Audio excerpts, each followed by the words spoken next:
What's up, world? I go by the name of Jabari. It's Monday. Words with Friends podcast is back.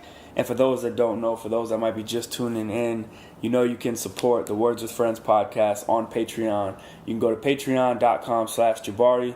And if you're liking the podcast, if this is giving you value, if you're starting off your week right with some of these entrepreneurs and you're getting some inspiration for some ideas that you may have, then support the podcast with a tip. All right, that ensures that I can keep the podcast going, keep everything rolling for you guys, and most importantly, keep it coming every single Monday. So you can go to patreon.com and support with a $1 tip, as little as $1.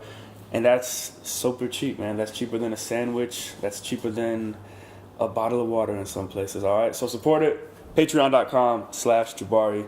And without further ado, I have my man, Damien Ritter.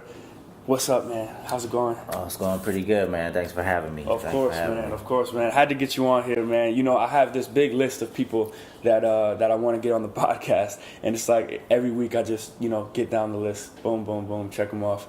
And you were at the top of the list, but I wanted to make sure that I had some other people on before, so I could show you how official it was. Okay. You know what I mean? Okay. So you're not just gassing me. Nah, okay? man, exactly. It's all good. So man, Dave, I met you, man, maybe like a year and a half ago, something like that. I think it was like Grammy weekend. Yeah, it's about a year and a half, probably. Time goes so fast. Though. Yeah, man. When you're moving and when you got stuff going on, time goes fast. Yeah, sure. And yeah, man, I had been aware of some of your artists and stuff like that, but let the people know what it is that you exactly do and how you like to introduce yourself and what your job title is. Sure. So I'm again, my name's Damien Ritter, CEO of Funk Volume, co-founder, co-owner, along with our flagship artist Hopsin. Mm-hmm. We've been doing this thing for over 5 years now. Grown quite substantially over the past 5 years, but yeah, man, I take care of everything business related as it comes to Funk Volume. Yeah, and so for those that don't know, Funk Volume is an independent hip hop record label. And just let's rattle off the artists, man. Name all the stars that you got. Yeah, we got Hopsin, Dizzy Wright, Jarren Benton, and my flesh and blood brother Swizzz. Okay, so. Dame, tell me a little bit about what growing up was like for you in California, and what made you want to, or did you even want to get started as somebody that was in the music industry, or did it sort of happen out of just by way of necessity or something like that? Man, I had no idea that I was ever going to be working within music. I always been a fan of music. Growing up, I was business minded. Like I collected baseball cards just because they were worth money. I collected like these little rocks with crystals in it because I thought they were worth money. Mm-hmm. Comics because I thought they were worth money. So I went to college knowing that I was going to major in business. So I always been business minded. I knew I wanted to start my own business one day, but had no idea that it was going to be within the music industry by no means, like at all. Yeah, it's kind of a shock to myself. And so your brother, Swizzz, he was the artist, right? And he was what? He was just friends with Hopsin, or? Yeah. So what happened was, so I was working in the financial services industry. I worked as an internal auditor at Wells Fargo, and I worked overseas. And then I went back to business school, mm-hmm. And then out of business school, I took a job as a consultant, doing management consulting in Chicago. But that only lasted about a year because I got laid off. So at that time, I went back to the drawing board again because like everything I had done previously, I just kept finding out what I didn't want to do. Mm-hmm. Even that consulting experience where I got laid off, I wasn't really happy. So, I was going back to the drawing board. I was like, okay, now what do I want to do? And around that time, my brother Swizzz hit me up and was like, Dame, I'm at UC Irvine. I'm not really passionate about, what I'm studying. I don't know what I want to do. I really want to... he said he didn't know what he wanted to do in terms of school, like what to major in and things like that. It's like, I think I want to try this music thing full time. I want to take a crack at it. And at that time too, he had a friend that he went to high school with, Hopsin, who was signed to Ruthless Records at the time, but nothing was really happening there. There were so many different people like at the table pulling in different directions that pretty much nothing was happening. He wasn't getting the support. And he had the idea for Funk Volume. He always wanted to start his own thing. Did he have that name as Yeah, well? yeah, Okay. he had the name. He told me that they were thinking about like that being his artist name at one point. Like, Funk Volume, really? Instead of Hopsin? Yeah. So that I think he made the right choice. Yeah, I think that would have been a mistake. Like it works well for the label. Like I didn't challenge that at all. I was like Funk Volume, that sounds dope. So we met. I just listened to them and wanted to hear what they wanted to do and what they wanted the label to represent and things like that. And I was like, okay, sounds like you guys are serious. Let's do this. Mm-hmm. So we agreed that me and Hop agreed that he'll handle like pretty much the creative side. I'll do all the business side and get the infrastructure set up. We just hit it off from there. It was like end of 2008. We've just been grinding. One thing that I can only imagine about what happens to you is like, for me personally, I'm, sort of in the music industry, but, I'm kind of more in the film side and the event space and all that stuff. But I get a lot of artists hitting me up on Twitter, and especially when I used to do like my interviews heavy back in the day, like artists would just flood my social networks with listen to this, check Right. me out, da da da da. And it happened in a very like spammy manner, and like the only time I would ever really check something out is if it's presented well. So like for me, the thing that gets me is when like presentation is done right, artwork is nice, especially when a video is shot well. Those are the things that make me like click Right. on a link and even be like, oh, maybe I'll send it to one of my friends that is, that can do a little more for this artist than me. You know what I Right. mean? So when it comes to you, what are some of the things that set artists apart when they're, giving you that like 5-minute elevator pitch via the internet? Well, I mean, you're right. Like, we do get a ton of stuff sent to us now. I mean, and there's so many different points of contact, because we're still active on our socials. So you can, send us tweets and direct messages and emails and Facebook messages and things like that. Very rarely do I get a chance, to open that stuff up. So I typically tell artists, like, look, the most I really can do for you is become a fan, and that might be cool, but you really just want to start building that fan base so that ultimately your fans speak for you. Because, after 5.5 or 5+ years in doing this, like the best music that I've ever received never comes from the artists themselves. It's always like, our fans telling us about somebody starting a bubble in their city, or just other people that I respect with their music, like, damn, check this out, because they know how busy I am, and they know that they're only gonna bring it to me if they feel like it passes like a certain bar, yeah.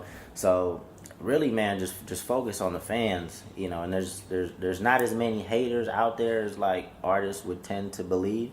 Like, music lovers, they want to share your music. You know what I'm saying? Like, if they find something that they like, they want to be the one that's like, oh, I put you up on this. Like the true hip hop fans, the true music lovers, there's a lot of them out there. There's a lot of them out there. So if you get your music in front of those folks and they become ambassadors for your music, and that word of mouth starts spreading, that's ultimately, what happened for us. That's why I like to tell artists, man, like I'll listen to stuff when I can. Please don't get upset if I don't. But ultimately, let the fans speak for you. You said something before, and I think it was something along the lines of there's only 2 reasons that your music may not be getting heard. What are those 2 reasons? Oh yeah. And that's this is probably the biggest piece of advice, like the most repetitive that I always share with artists, and it's focus on the numbers, right? So we have so much data now that you can get instant feedback on what your music is doing. So with YouTube views and Twitter followers and Facebook fans and things like that. So if you drop a video today and it gets 100 views, and then you drop a video next year and it gets 100 views, you have a problem because there's no growth. Like, your numbers should be trending upwards at all times. And it should be exponential if you're really moving, because if one person tells their friend and their friend tells their friend, like it should happen exponentially. Yeah. If you don't see your music and your numbers trending in that way and it's stagnant, you have one of 2 problems. You have one, you're not getting your music in front of the right people, so maybe your music's more tailored toward Tech Nine type fans, and you're trying to shove them in front of Jay-Z's friends. Or number two, your music just doesn't resonate with people.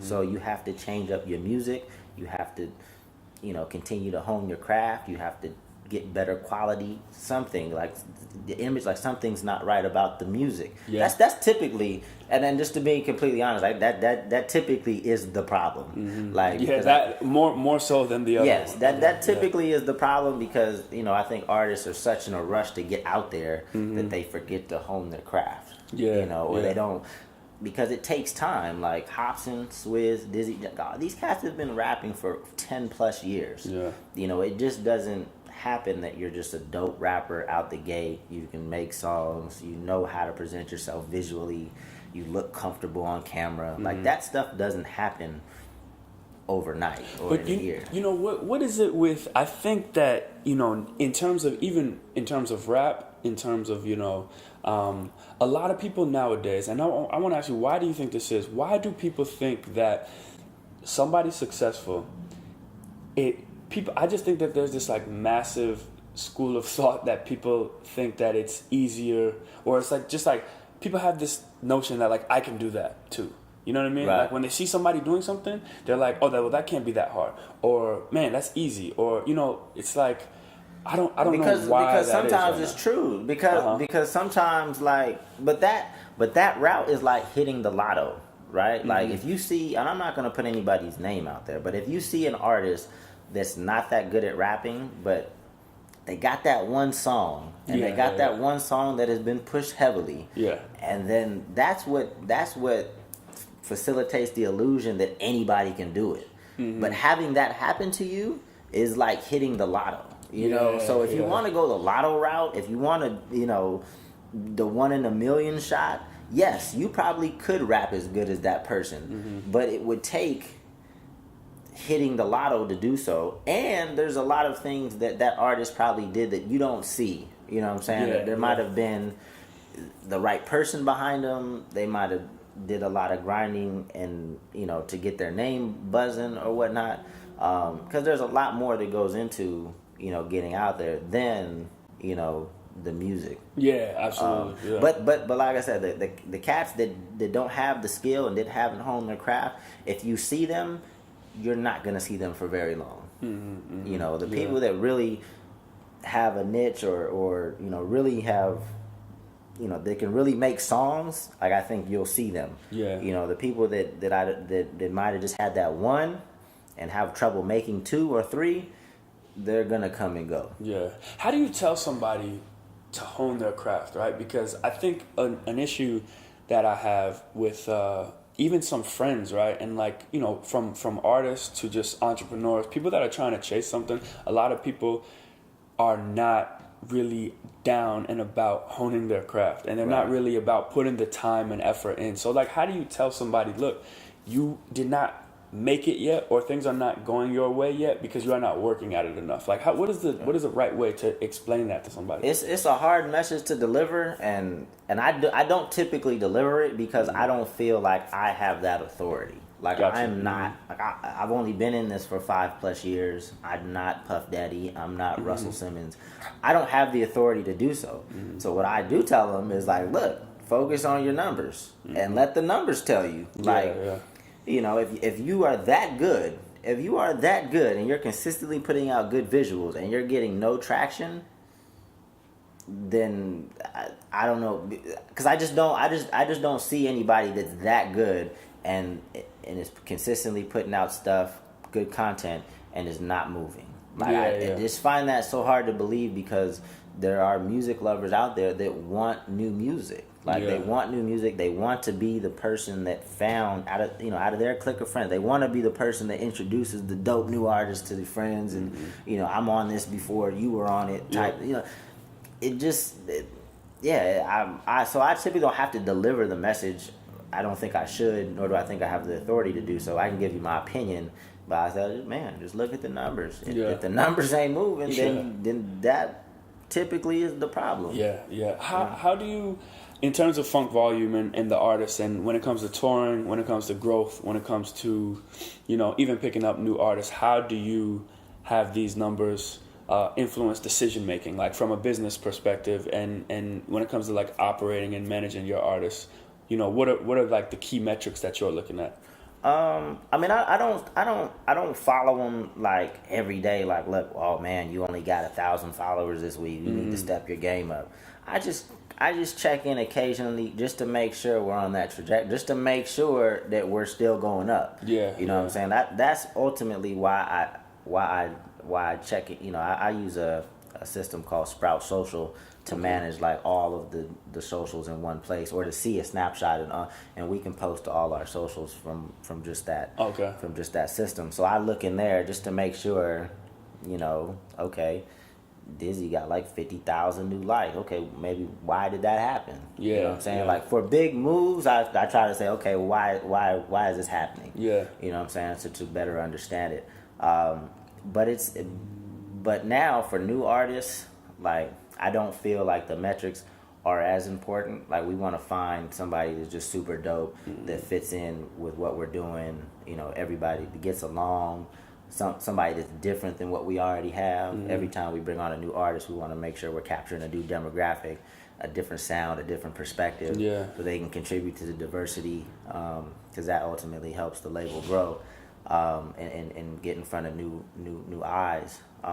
But because we have such a significant social networking presence, I don't rely on that new artist having that, because we can supply that. And I just feel like we can get a new artist in front of people, and if he's dope, they'll subscribe to him. You know, and the metrics they'll start flying, and then eventually he'll get to a point where he's giving the exposure back to the other artists. So if he starts out at 10,000 Facebook likes or whatever, you know, he'll soon get to that 100,000 mark, and then that's a pretty significant page to then start showing love back. Gotcha. Okay.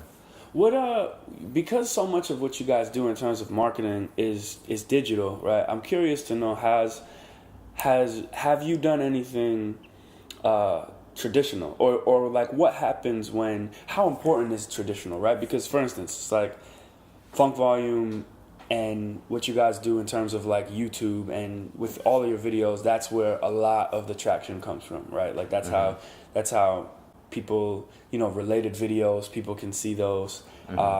People are seeing the collaborations that, you know, Dizzy does with Hopsin, Swizzz does with Jarren Benton, and all of them do together. And, you know, it's not only you hearing the audio, but you're seeing the visual, you're seeing the guys interacting with each other. Right. Do you also find that like traditional marketing, whether that's like, you know, a billboard or a video on TV or anything like that, like, do these things help as much as things that happen digitally? Well, the digital stuff, especially with social networking, I mean, you can kind of say it's free. So that's what was most accessible, and then you have the data where you can see kind of what's happening. So it just makes the most sense that, you know, a lot of the marketing, pretty much all the marketing that we do is still digital. We've yet to launch out to, you know, a billboard.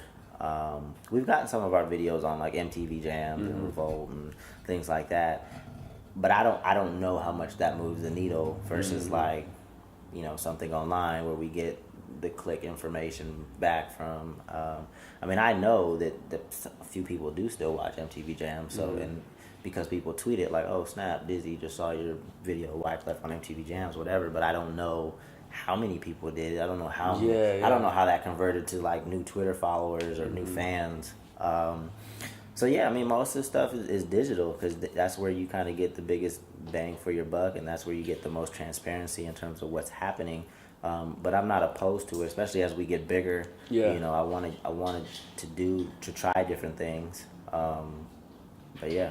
You know, what's funny to me is like this digital and this traditional stuff, it's weird because it's almost like this like weird catch-22 or like chicken before the egg, because it's like, for instance, when you are in traditional media nowadays, I think it like legitimizes it to your digital fans, right? So it's like if you see Dizzy Wright on TV, it's like, oh wow, Dizzy Wright is on TV now. Even though that like most people are not watching TV, and most people are not, most people who are true. Dizzy Wright fans, you know what I mean? They're Right. not watching on TV, but it's like the stamp of approval. I know for me, it's like I was in an ad in XXL, literally a paid ad, and like I posted a picture of that ad, and like people were like, "Oh my God, Jabari's in XXL. Like, this is crazy." You know what I mean? But like, really, it's like it doesn't matter. You know what I mean? Like, and that doesn't.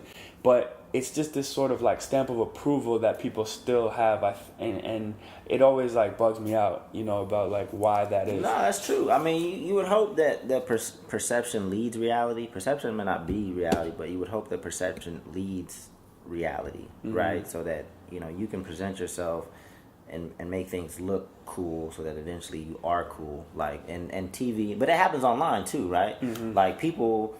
And this is a piece of advice I give to artists too. Like, you got to stay even keel. Like, don't let your highs get you too high, your lows get you too low. So like, if you just because you got featured on Two Dope Boys, doesn't mean that shit's about to blow up. No, like, or just because you got featured on XXL or just whatever. Like, there's so much content out there. Just because you got one placement doesn't mean that things are about to start moving in a totally different trajectory. Yeah. You know? So the same thing actually happens online too. There was a point when we first started, like, being on World Star was like being on TV. You know what I'm saying? Like, oh snap, he's on World Star. I knew he would make it. Like, you know what I'm saying? Like, so it happens online too. But I agree with you. You know, you know, once you start seeing cats on TV, I think once you start seeing cats everywhere, that's when you know. That's when something's really moving. That's when you're moving, and different platforms, and you know, because you know, like Complex is different from Hip Hop DX, and it's different. Like when you start seeing them like different types of websites, or like not just hip hop websites, and you start seeing those numbers move, then you can be like, okay, this cat's starting to get some traction. Yeah.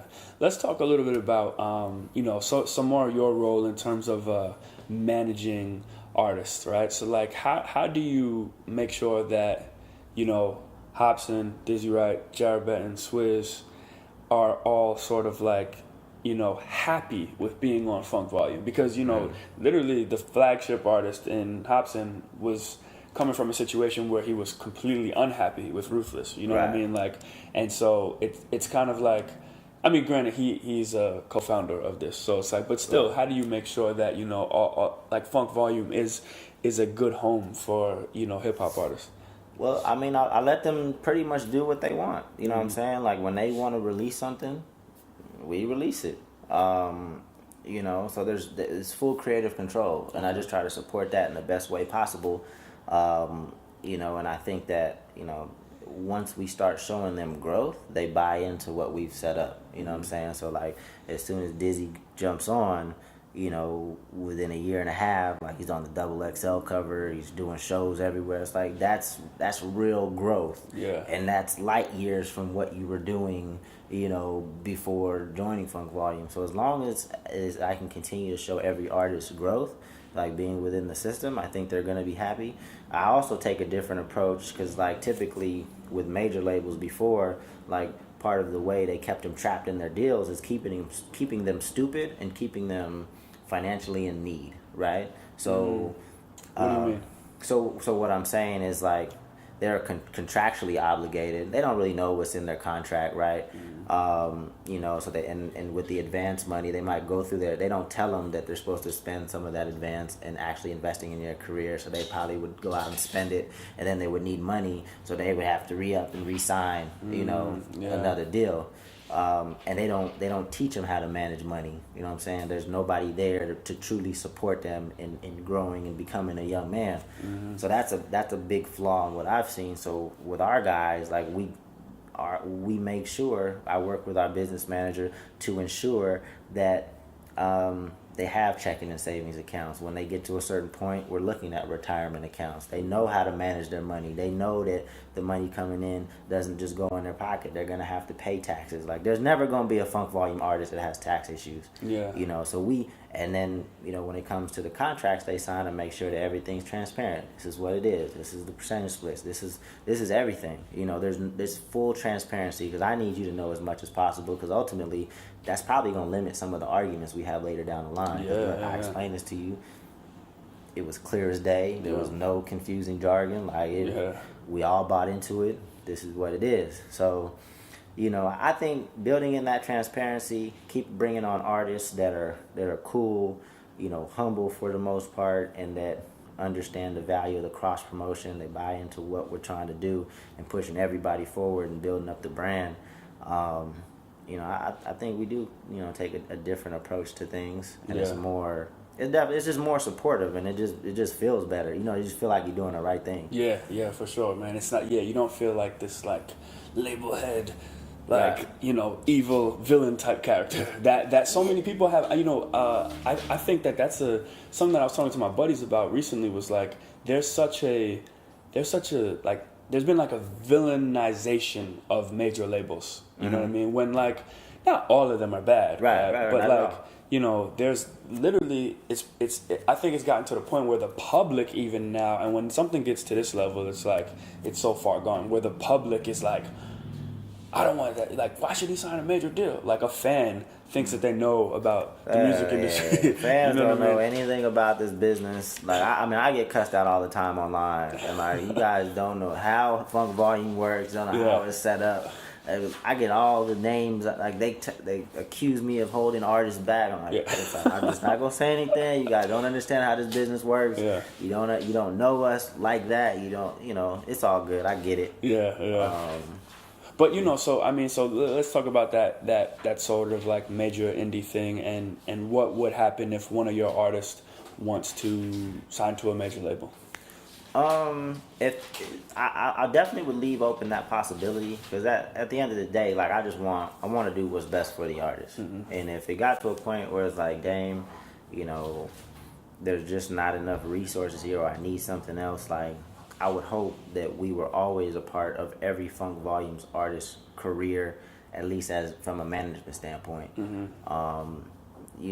But again, at the end of the day, I want what's best for the artist. If it was a situation that made sense, I'm not gonna tie anybody's hands. Mm-hmm. I just don't feel comfortable doing that. I would never feel comfortable doing that. So yeah. And what about Funk Volume? Sort of going the TDE route, right? Where there's a partnership in place with a major label, like a larger partnership. Would you consider something like that? I would consider anything that's, again, it's in the best interest of the artist. As long as we have the control, we can still operate the way we want to operate. We can still put out music when we want to put out music. The guys can still make the music they want to make. Then we can have the discussion. Now, is that though, to keep it all the way 100, is that a reality, right? Or is that because, like I said, I'm sure there's major labels hunting at your door right now, and what becomes the factor that makes you say no? A lot of the conversations that we've had before, it's very apparent right up front that you don't truly understand what we've done by ourselves already. Gotcha. Just through the conversations, I can already tell that whether it's the dollar amount you offered, I'm like, okay, well, that number is already sitting in our bank account, and some I can already tell you don't understand us or what we do because you just offered us that. You know what I'm saying? So there's a lot of, just in the conversation, there's a lot of indications that they don't truly value or truly understand what we are. And if you don't understand something, you can't value it.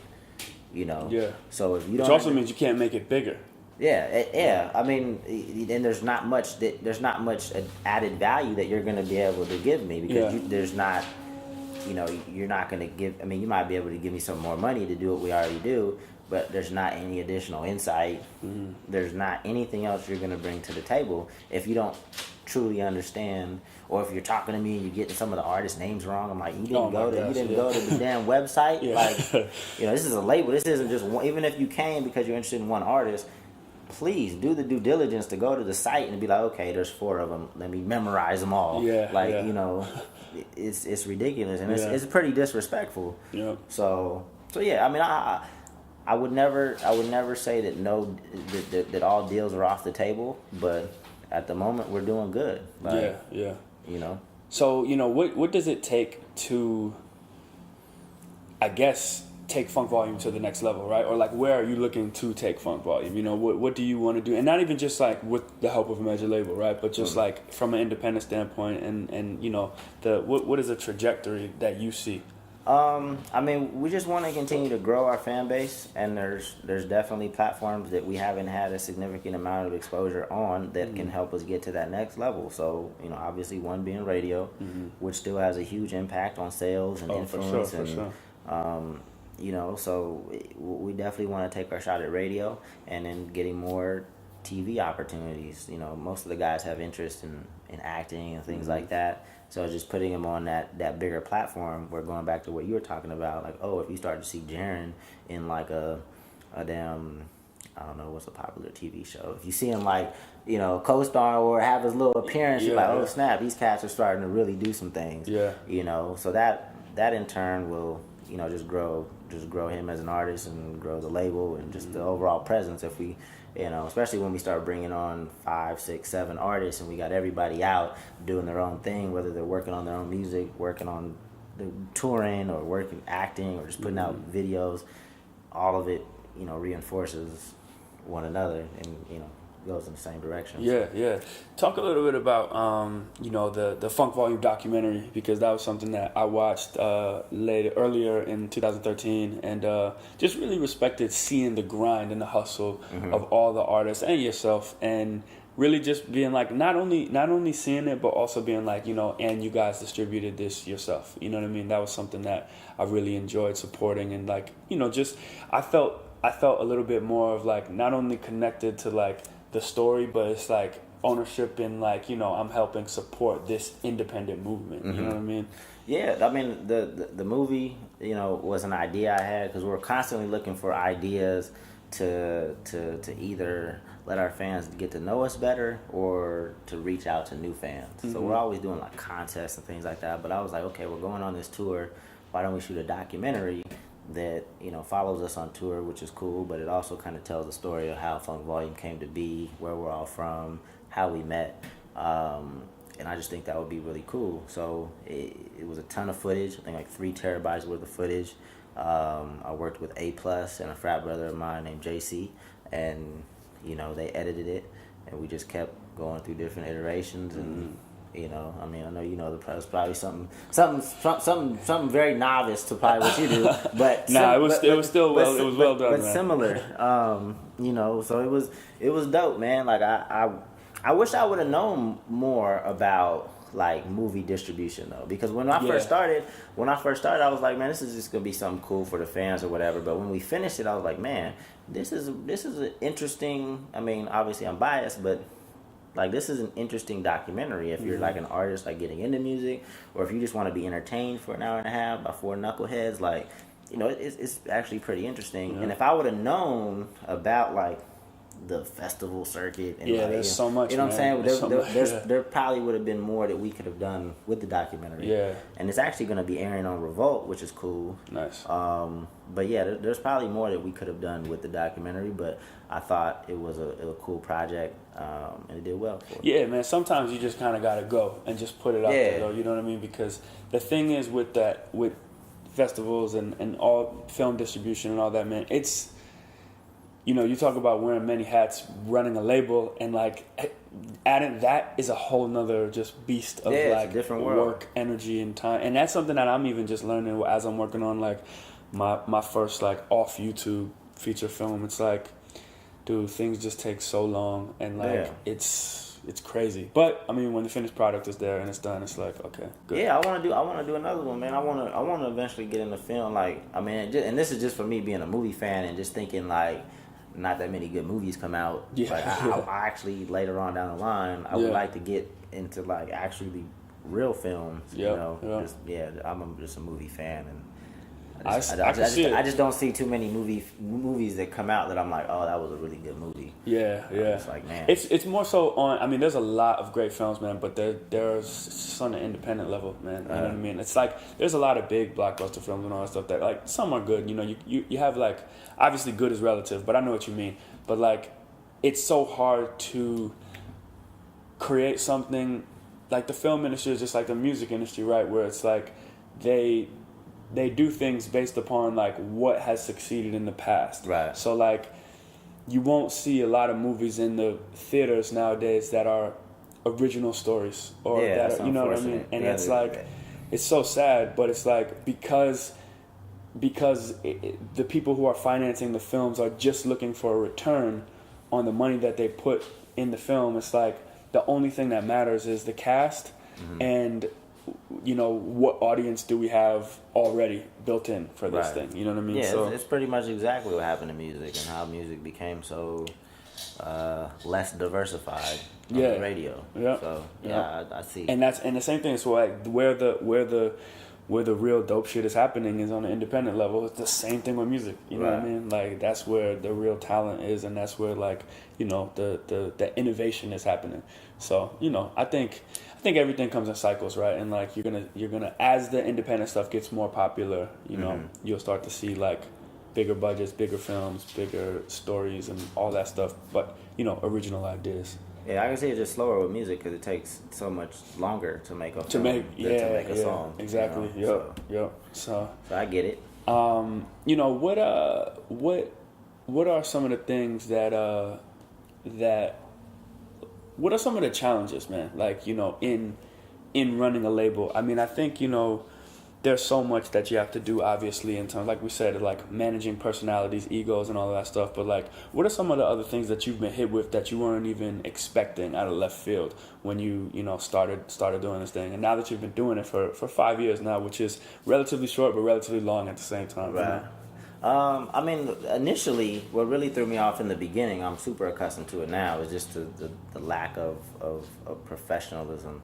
Just in general in the music industry, you're absolutely right. Just the expectation, because when you work for a corporation, where I work for Deloitte Consulting, for example, like not calling people back or not emailing people back, that could get you fired. That's the basics. What I'm saying? That had nothing to do with you knowing how to do your job or whatever. That's just basic business etiquette. A lot of times that doesn't exist. And a lot of times it doesn't not mean that things aren't gonna get done either. Like you don't because sometimes like, oh, this cat's not responding to me. He must not like me, or he must think that what we're trying to do is shady or whatever. It may not mean that either. So you can't really assume. It's just sometimes things do take. I mean, sometimes there is ego, and sometimes people really don't like you or whatever. But you just can't make any assumptions right up front. So that was a difficult adjustment. Just that alone, just basic business etiquette. Like, okay, this cat's not responding to me. This cat's not emailing me back. These guys aren't on time. So you just kind of have to get used to that.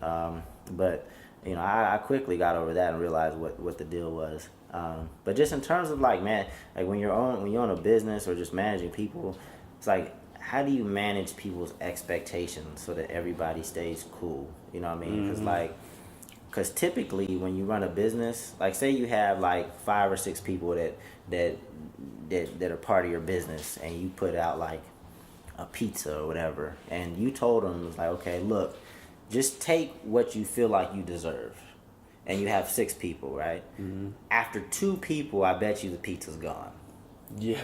People always feel like they deserve, and they might deserve, but like it doesn't. Those rewards don't exist. So how do you manage expectations like that? You know what I'm saying? Or how do you? So that's a very, and that's not necessarily specific to music. It's probably just specific to just managing people in general. It's like, how do you manage people's expectations? So that has always been a challenge. I'm sure it'll continue to be a challenge. And I think the biggest remedy is just communication. Communication is the best, man. Open communication, and like you said, having things ironed out and laid out in the beginning. I think when you start a business relationship, as long as you're thinking about it from like, okay, if this thing blows up and goes as big as possible, like this is what is going to happen, and this is on paper. You know what I mean? And you kind of got to tread lightly with that type of stuff, because you don't want to like shove a contract in somebody's face immediately upon working with them. You know what I mean? And artists. I mean, we're talking just about artists. Like they're super skeptical of anything because the music industry, there's been a lot of shady stuff that's happened.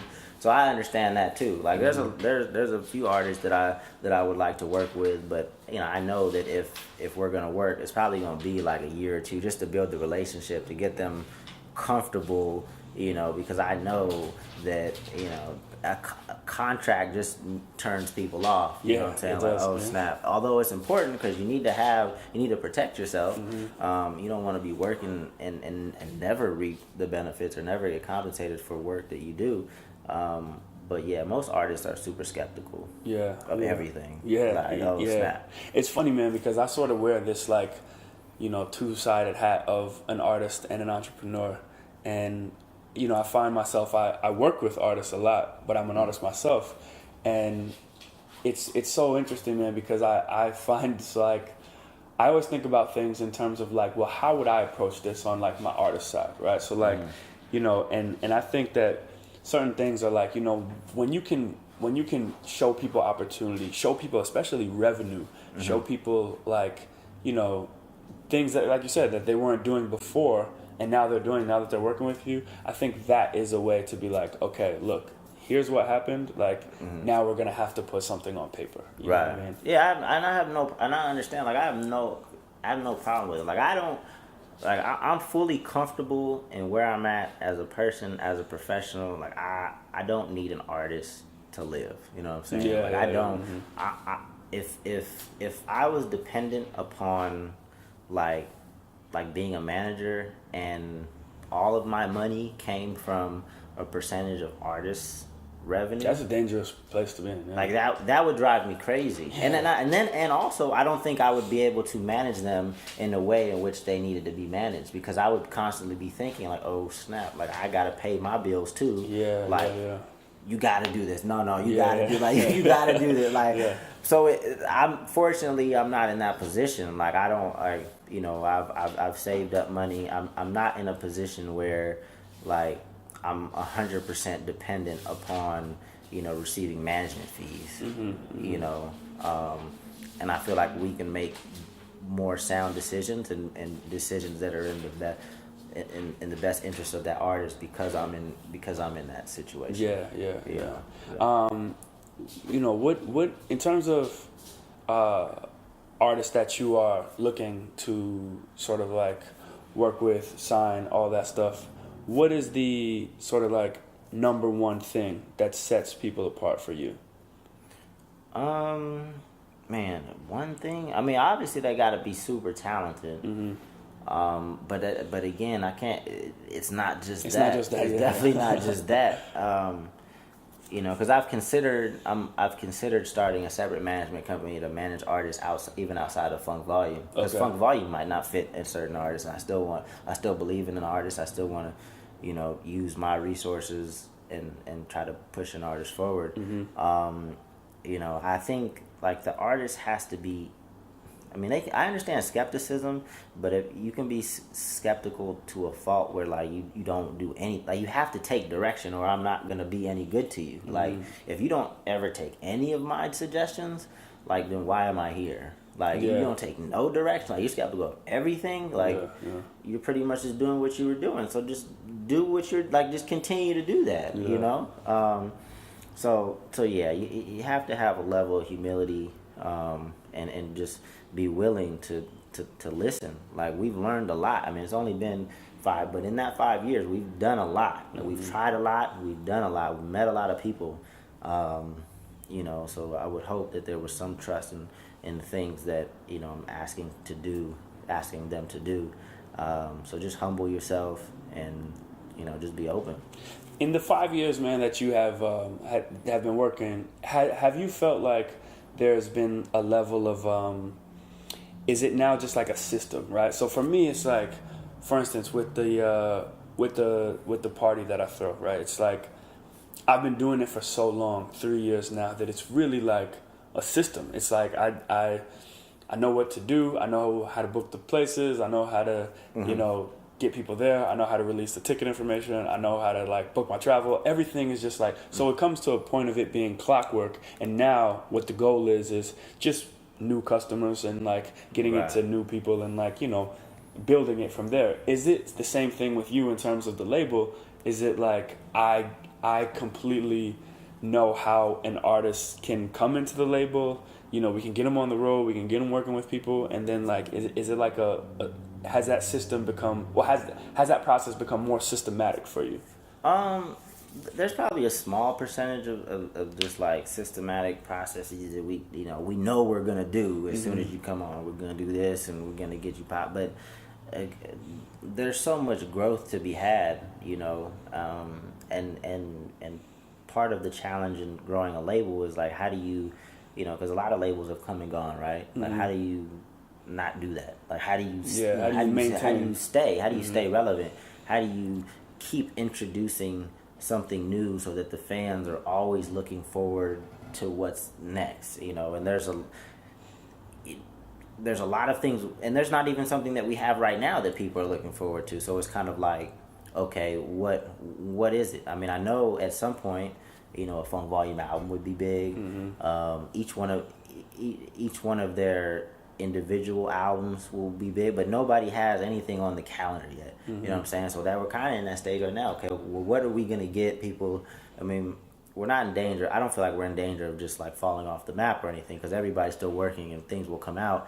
But we are at a point where it's like, okay, State of Mind just dropped. There was a big rally for Not Madness. That's out. You know, okay, what do we need to constantly have stuff that people are looking forward to keep those numbers going up, to keep people talking, to keep people saying bad things, keep people saying good things, like whatever, they're saying something. So it definitely isn't a process for that yet. You know, there's again, there's some very small things that we know that artists haven't done that we need to make sure they get signed up on Sound Exchange, or signed up with ASCAP or BMI, or, you know, stuff like that, easy to knock out.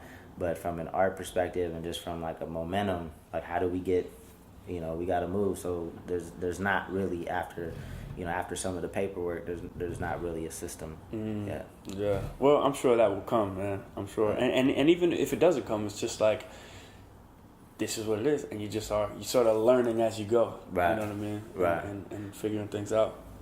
Yeah. So what do you want to see happen with Funk Volume? Lastly, man, like what are some of the goals in terms of, like, you've been doing it for 5 years, man, and what are the next 5 years gonna look like for you? I really just hope we continue to get bigger. You know, globally recognized on you know, big platforms, TV. Radio. I just want, you know, I look up to the labels that have come before us, the Def Jams and the Rockefellers and things like that. There's no reason why Funk Volume shouldn't be up there, you know, by the time we get fully running too. But I fully believe that we are operating at like 20% right now. You know, the guys haven't, you know, that we haven't had a point where everybody's firing from all cylinders. Like, we haven't had a Funk Volume album. We haven't really. You've only done one Funk Volume tour. Yeah, there's only been one Funk Volume. There's so many things that we can do, and the guys are continuing to mature and continuing to hone their craft. There's a lot of levers that haven't been pulled yet. So, you know, I think it's going to be pretty crazy when people realize the type of talent that we have, all of them. Like, even like, we haven't even unleashed Swizzz yet. Like, Swizzz is going through his own thing, and everybody's on their own journey. So Swizzz is super talented, like ridiculously talented, you know, but he's gone through some personal things that have, you know, inhibited music from being made. But, you know, Dizzy will hold it down, Jarren will hold it down, Hop will hold it down. Eventually he'll come through. You know what I'm saying? So there's a lot that we haven't shown. You know, I want to get out there and brag and say, look, man, we got the best team. I feel that in my heart, but I can't say it because we have nothing to prove it yet. You know what I'm saying? Like, no, you guys still have stuff to prove. But in my heart, your stuff that can prove stuff. No, but in my heart, there's like, these guys are the talented four cats. I'll put them up against anybody.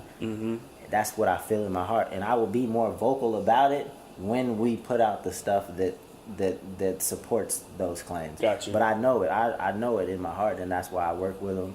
That's why I want to continue to push them forward. You know, and I look forward to that day. Yeah, man. Yeah. I mean, if you guys do a Funk Volume tour in 2014, It's a game changer, man. I mean, because I would just started knowing about you guys in like early 2013, maybe end of 2012, and so it's like just to see the growth of Dizzy, and just to see what Jarren is doing, and obviously Hop is just always, whenever he releases something, it's a big deal. So if you guys did a tour now, man, whew. Yeah, I think the next time we can tour, it definitely won't be this year.